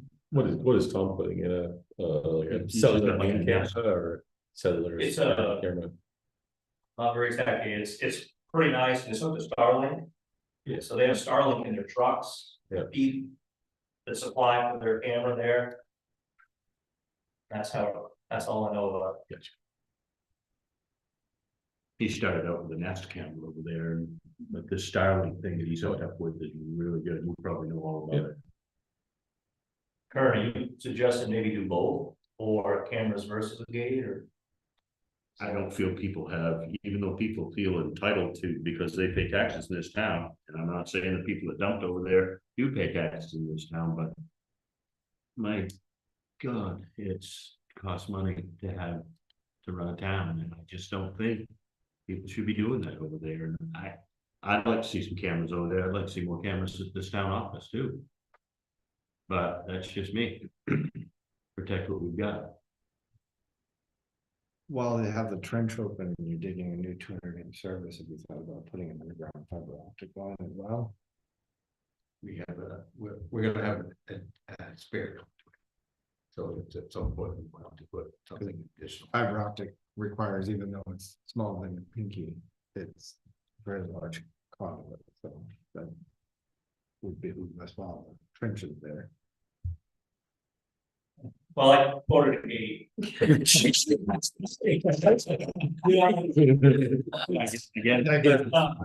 a 20-year thing that needs low maintenance, let's run into it, right? You don't need electricity, and I wasn't thinking that, or just I wasn't thinking. We can explore that if that's something that Matt will get some numbers on that, and you can have a discussion when you review the budget. Good. Sometimes the incremental approach is better than all in. yeah. All right, so street zone works, safety signs, we're doing good on those. The paving program, we have an Excel spreadsheet that we work off, and we also drive around and prioritize roads. Let's see here. Pearl Snack, Norton Pond Road, just to the park, Sand Hill, Sand Silly, Van Sickle, and Whitney Road are what we project each paving that fiscal year. Of course, with that comes replacement of any collapsed, rotten, damaged culverts. What happened to, Moody Mountain Road that was supposed to be done last year? That bid is due this coming Wednesday. So we're gonna do that this spring, that'll start in May. Is that work being coordinated in any way with the state work at Wiley Brook? No, so we're gonna go right to the edge of the state road, so no. Well, we've got Moody Mountain Road. South Cobb Town Road. Morton, Morton Morton. Road, Whatever, yeah, whatever we budgeted for. yeah, we've got, so those are gonna be this spring, just like these, hopefully, if you know, the road will be next spring. Yeah. Yeah, What we found, Glenn, number of years ago is when we, with the budget being available to expend as July 1, putting a bid out in the middle of summer for paving work didn't really work to our advantage, because then we were fighting the winter, Right. The cold weather and contractors were, all booked up. So we switched to bid out in the winter when the contractors are hopefully hungry to give us a better price. So things you budgeted, community approved for budget last year, we're actually going to do this spring, Moody Mountain Road and the other roads. And then this work would be spring of 27. all right, and then winter road maintenance went up for the contract we have with Farley's. Next year. Any questions on?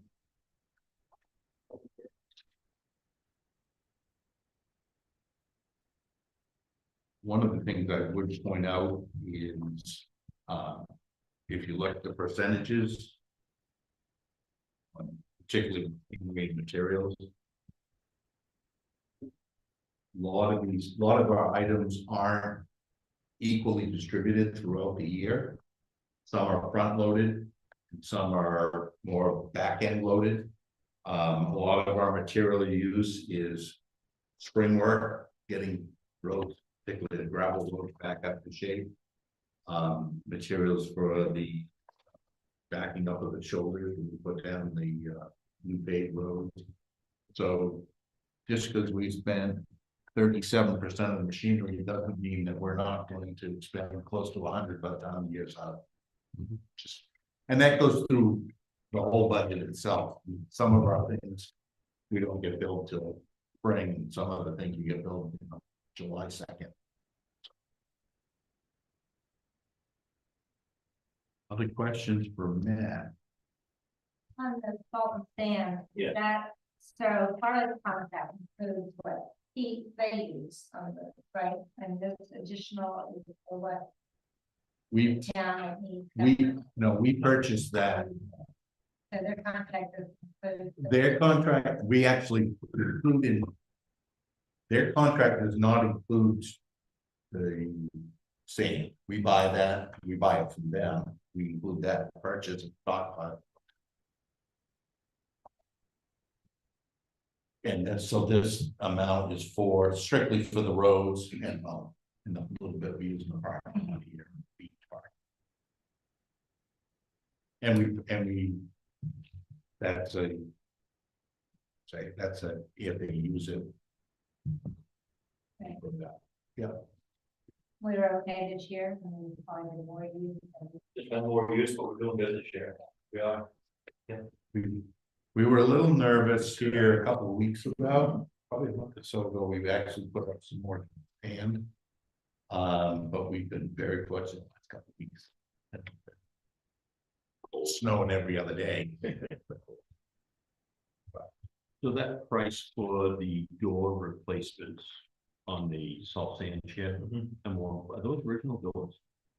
It's not replacement, it's Or repairs. rebuild? Repair. Yeah, okay, and does that include the apparatus to roll it on and the whole 9 yards? Because they roll open. Right? They do, yeah. Yeah, We we need need the stoppers. Yeah, the stoppers now are bolting this in. Yeah, You need a few wheels, and then there are a few rotten or damaged planks in the doors themselves. So I wasn't looking to replace the doors, just maintain them. Yeah, okay. Yeah. All right. Good, perfect. The question, Matt's not going too far about that way. Read up again. We're gonna turn the page to page 16, which is transfer station. Town belongs to the Midco Solid Waste Corporation. Have in there the estimate of our assessment for fiscal year 27. By the time the budget committee sees this again, we'll have the, I presume, the board of directors from Midco Solid Waste at some point is going to vote to approve the budget. And you'll have the real number of that. Well, no pressure. This is probably the real number. Robin said that's probably the real number, but until they do that, there's no real numbers. That's pretty close.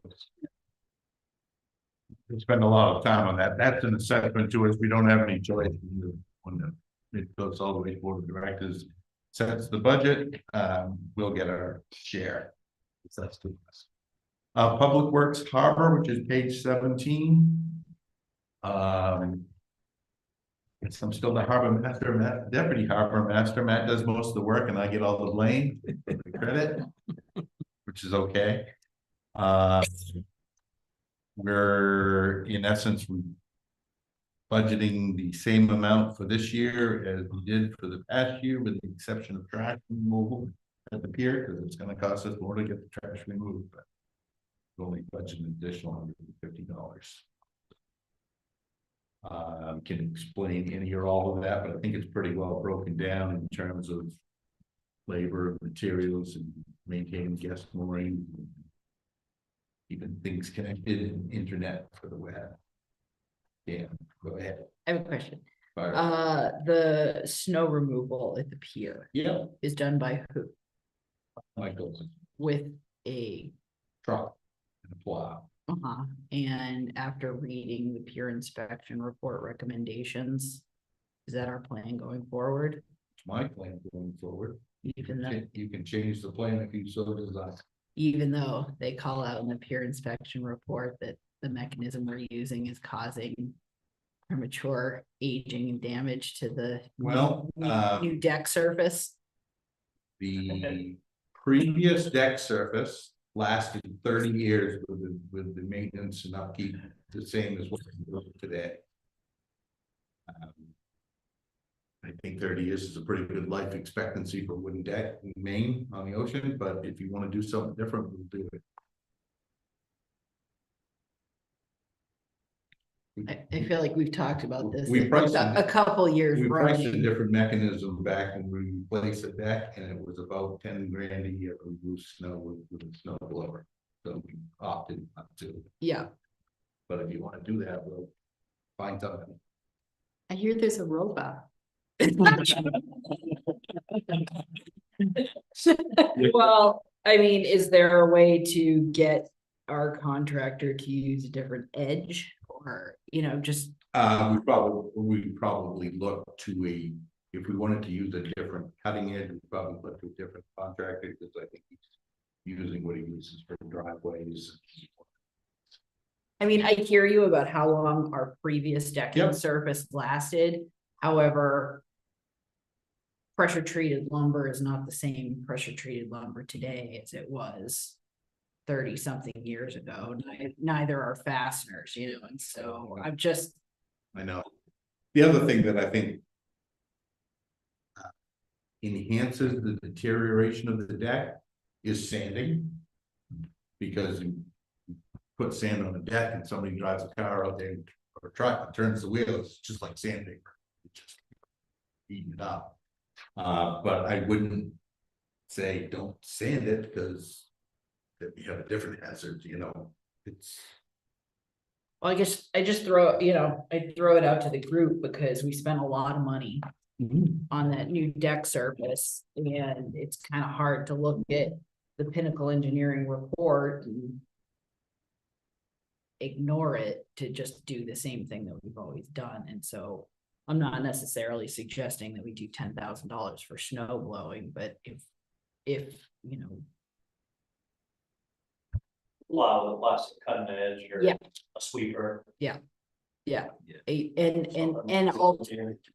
an alternative. Yeah, we buy a nice shovel. Snow blower. Or a leaf blower, I mean, yeah, I just feel like we owe it to ourselves to look and see what, if any, other affordable options are out there that aren't going to cause as much harm.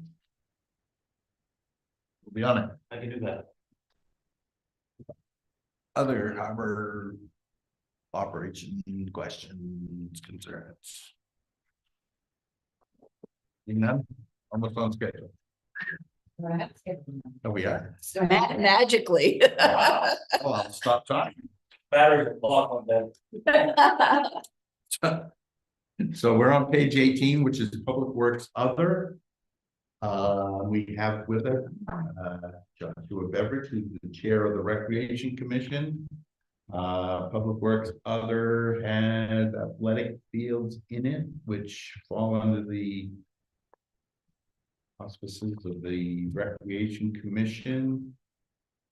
Josh, do you want to talk about that? Would you like Matt to talk about that, or would you like me to talk about that, or? Well, you can look down through, Matt and I accounted for a slight increase, in certain things, not knowing budgeting of, contracting of, you said trash is going up, but also, upkeep of the fields. But not a whole lot's gonna change in terms of budgeting constraints. We're keeping in line with what we have. And hoping to finish projects that have laid burden for quite some time. So our asks are very small in terms of increase. For anybody that doesn't know, what looks like school facilities is overseen by the Recreation Commission, because the previous iteration of the Recreation Commission had it built. So the ball fields, the tennis court, called the upper field, the big baseball field, the lower field, which is the little league size field, there's a practice field, and then the soccer field. We contract out for mowing. We contract out with sports fields to do certain aeration, fertilizer, weed control. There, we take care of the fences around the tennis court and the ball fields, and then the driveway itself with the room down in the parking. Take care of. There are some projects that we budgeted for in the past that haven't been accomplished. I think the Recreation Commission, which right now is primarily just Josh, in case anybody wants to be on the Recreation Commission. Josh and Matt, and to a lesser extent me, have kind of hatched a plan maybe to get that stuff done with some haste. Yeah, gotcha. That's what I was going for last year, so that I could see if there were any notes on it. Perfect. And we did go up the price of COLA on the mowing every year. We have a year contract, so this is with that. What? It was a good decision. Very good. Yeah. Very good. Great job. Yes. I will say that it is the best that we've ever had. I mean, it looks really good. All of our places that we are paying to have somebody mow. Looks really good. And I think that was a great decision. Anybody have questions on athletic field besides Rob? I don't know, go ahead. No, I'm just wondering, when you mentioned the projects that, and I know we talked very briefly at last night's select board meeting about the potential to add money to the budget to pay someone to bring like the Green Monster project to fruition instead of trying to get volunteers. Just Kind of looking at I'll call it a hybrid option, where we take somebody who's on payroll, somebody who is a willing volunteer. No, guys. Some contracted labor. Yeah. And then put out a general notice that says, hey, our contract, but not these words, but our contracted labor, our paid staff and our volunteers are going to be doing this project on this schedule. If you have time and are willing and have any capabilities, show up at 8 o'clock on this day, because we're gonna start. And if people show up to help, we'll give them projects to help. And if people don't show up to help, it'll get done It will be done this year. in FY 26. Yes. Why it's not budget. Yep. But somebody has strong objection, and then we'll go to plan B when we tell you that is. So. I have a question about something that isn't potentially on Public Works other, but I think you understand why I'm asking. I have I don't even know how to say it. I personally feel, this is my own opinion, that the town should take over the preventive maintenance program for the generator at the school. My thoughts on that are, the school is a warming shelter. And I think it's the town's responsibility, whether it's through the school or through us, to maintain that at the highest level. And I think the keeping track of it and making sure it's ready to go when it's needed needs to come out of the town office here instead of the school. I don't know any other way to say that other than I feel we need to take that over so that we have control. And I can speak from that being the facilities commission at the school, and I would agree with you on that. I think overseeing and having a knowledge base, not just, oh, it turns on every Thursday. Yeah. And that's all a simple process, but I don't want to indicate that I'm a control freak. But I think that's a very important piece of what other towns count on us for. In a time of need. So I just feel that's something that this board should have a finger on the pulse of. I believe in your conversations last night about meeting with department heads and committee chairs and whatever else you talked about. Perhaps meeting with school committee. And I think perhaps you ought to have a conversation, an invitation to have a joint board meeting with the school committee and have whatever you see as issues, get those out on the table. It's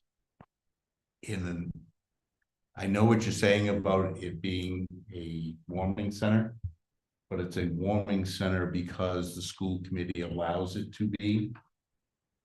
And because they have the facility. And I'm not saying that the generator shouldn't be maintained, but I'm going to tell you that what's in that square is not yours to maintain.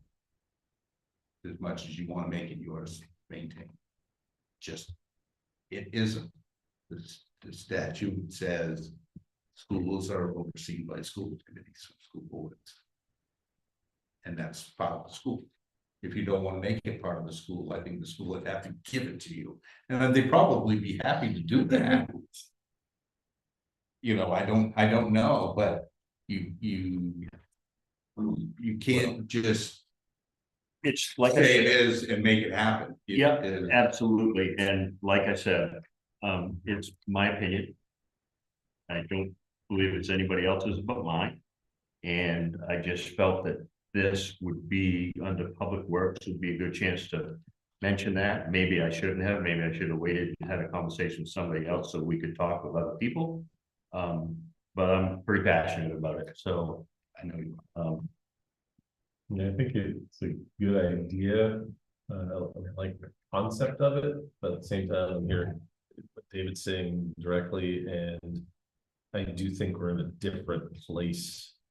As far as the school's process, the facilities committee that Josh spoke of, that I'm also on, and the progress that's been made to systematize their planning, and prioritizing generator mix, I think is actually got talked about just recently at the last facilities meeting. So I think we can probably accomplish that and also recognize that it is school. Yeah, I don't mean to throw cold water. No. I don't mean to throw cold water on good ideas because the generator, every generator should work, particularly at public facilities. Yeah. And be reliable.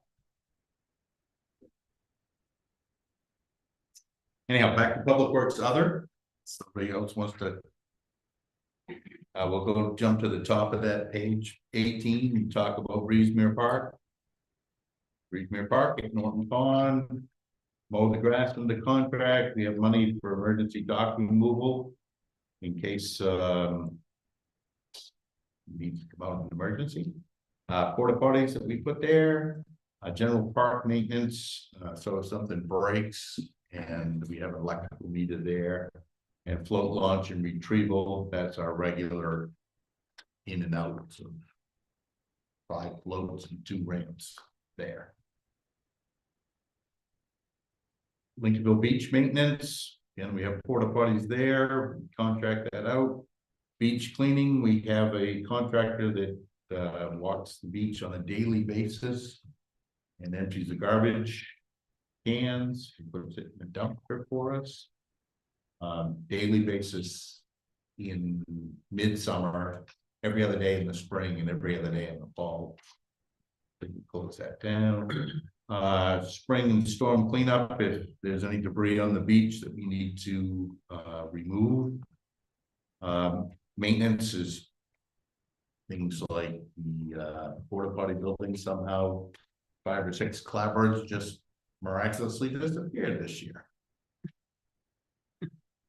Yeah, imagine somebody stealing clappers off a building, but apparently they did. But it was bright color. If they do need some, I can help them in that. Yeah, I believe they sell that product at various building supply stores in the region. Beach cleaning supplies, just what it is. We trash bags, whatever else, and beach flowers. We reimburse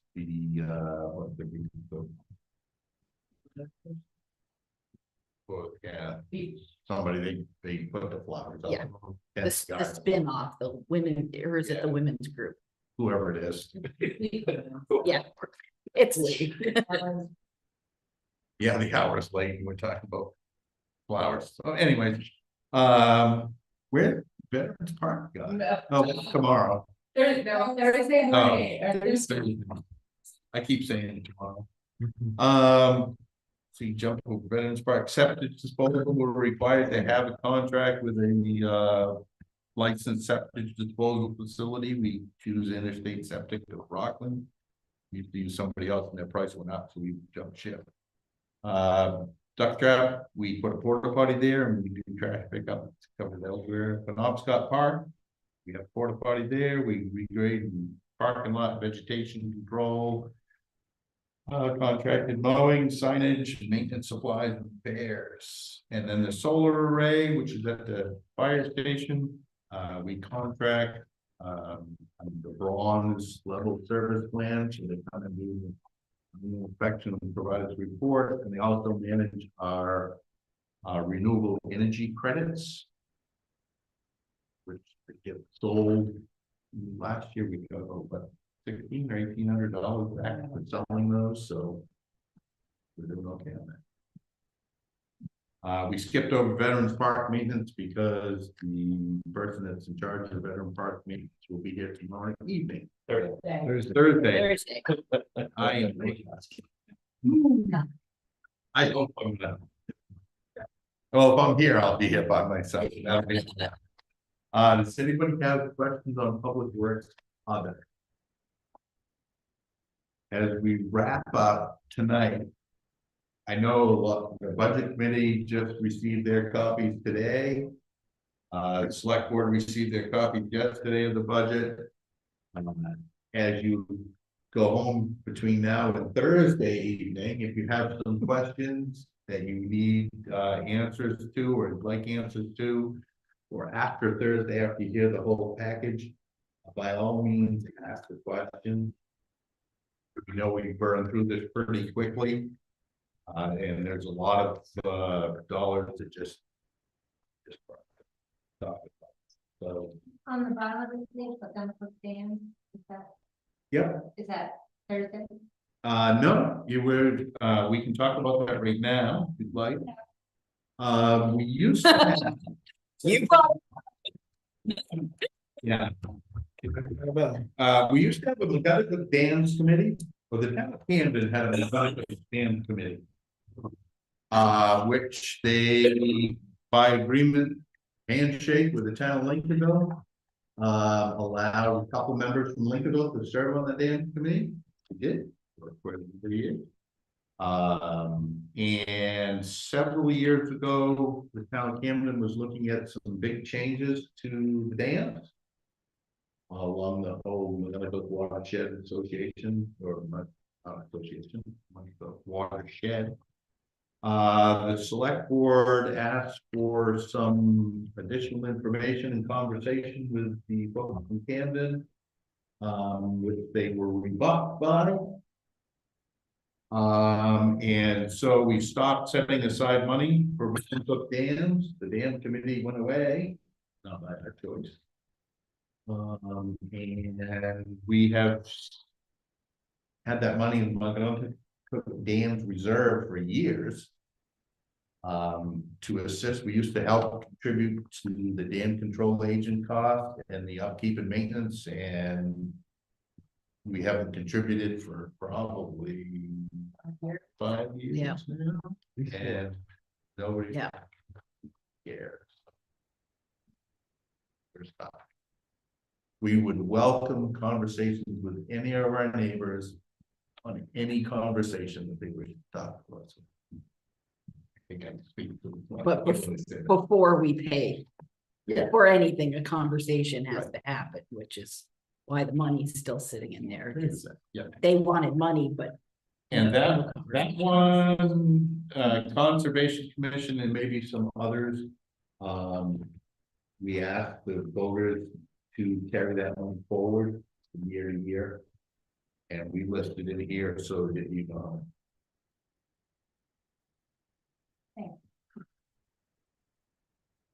No question on that. Very good explanation. Thank you. The very next to the last item, solar array. Yep. So that's them managing at the bronze level, but at some point, like we just had an issue with that. Yep. Where we. Tomorrow evening under capital improvement program, Thursday evening. Yeah. I'm gonna ask. Well, Lady if I can come over tomorrow night and give you. If you talk long enough tonight, we'll be in. No, that we budget money for repairs, replacement under capital improvement. Okay, we'll talk about Thursday evening. Just before we all go home. And Rosie's coming tomorrow. I hope Rosie shows up. No, he's coming Thursday. I will not talk as much on Thursday as I did tonight. You'll all be happy. Anything else before everybody decides to go home and enjoy what's left of the evening before it starts snowing? Just ruined it for me. Okay, we'll see everybody Thursday night, 6 o'clock, right back. Not tomorrow. 6 o'clock, right back in the very room. The select board, shouldn't they?